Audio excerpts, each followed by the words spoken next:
வணக்கம் நண்பர்களே. ஒருத்தர் வெற்றிகரமான மகிழ்ச்சியான வாழ்க்கை வாழணும்னு ஆசைப்பட்டா அதுக்கு தன்னம்பிக்கை ரொம்ப முக்கியம். ஒருத்தருக்கு தன்னம்பிக்கை இருந்தாதான் அவங்க வாழ்க்கையில ஜொலிக்க முடியும். அப்படி தன்னம்பிக்கையை அதிகப்படுத்துற 6 வழிகளை பத்தி இந்த பதிவுல பாப்போம். முதலாவது, தினமும் காலையில எந்திரிக்கும்போது இந்த நாள் நல்ல நாளா, சுறுசுறுப்பான நாளா இருக்கணும்னு மனசுக்குள்ள நினைச்சுக்கணும். காலையில எந்திரிக்கும் போதே சோம்பேறித்தனமா எந்திரிக்க கூடாது. இன்னைக்கு நான் சுறுசுறுப்பாக இருப்பேன், எல்லாம் நல்லதாகவே நடக்கும் அப்படின்னு நாம முதல்ல நம்பணும். நம்ம நம்பிக்கையே அந்த நாளை இனிமையான நாளா ஆக்கிடும். இரண்டாவது, எப்போதுமே ஒரு பெரிய லட்சியத்தை அடைய விரும்புனீங்கன்னா அத சிறு சிறு இலக்குகளா பிரிச்சுக்கோங்க. அப்படி பிரிச்ச இலக்குகளை ஒன்னு ஒன்னா செஞ்சு முடிக்க முடிக்க நமக்குள்ளேயே ஒரு தன்னம்பிக்கை வரும். ஒரு பெரிய கனவு அடையணும்னா ஒரே நாள்ல அடைஞ்சிட முடியாது.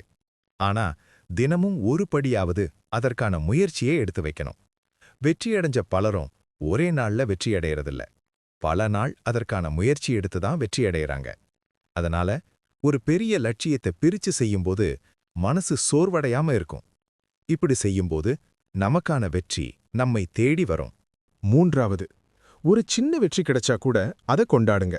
சிறு சிறு வெற்றிகள்ல கிடைக்கிற உற்சாகம்தான் அடுத்தடுத்த இலக்குகளை வெற்றிகரமா செய்ய வைக்கும். அதனால ஒரு சிறிய வெற்றி கிடைச்சாலும் உங்களுக்கு நீங்களே பாராட்டிக்கோங்க.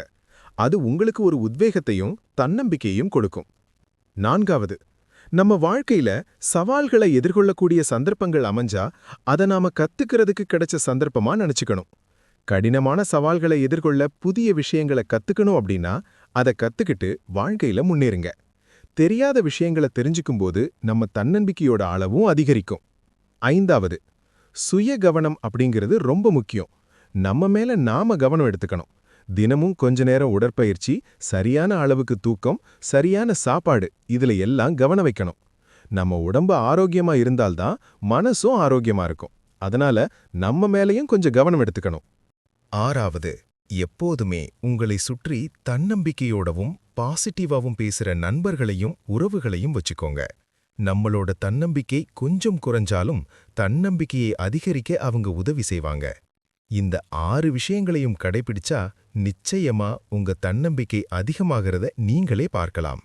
இந்த வீடியோ உங்களுக்கு பிடிச்சிருந்தா, ஏதாவது ஒரு வகையில பயனுள்ளதாக இருந்தால் ஒரு லைக் பண்ணுங்க. மேலும் இது போன்ற வீடியோக்களுக்கு நம்ம சேனலை சப்ஸ்கிரைப் பண்ணி பெல் ஐகானையும் கிளிக் பண்ணி வச்சுக்கோங்க. மறக்காம உங்க கருத்துக்களை கமெண்ட்ல சொல்லுங்க.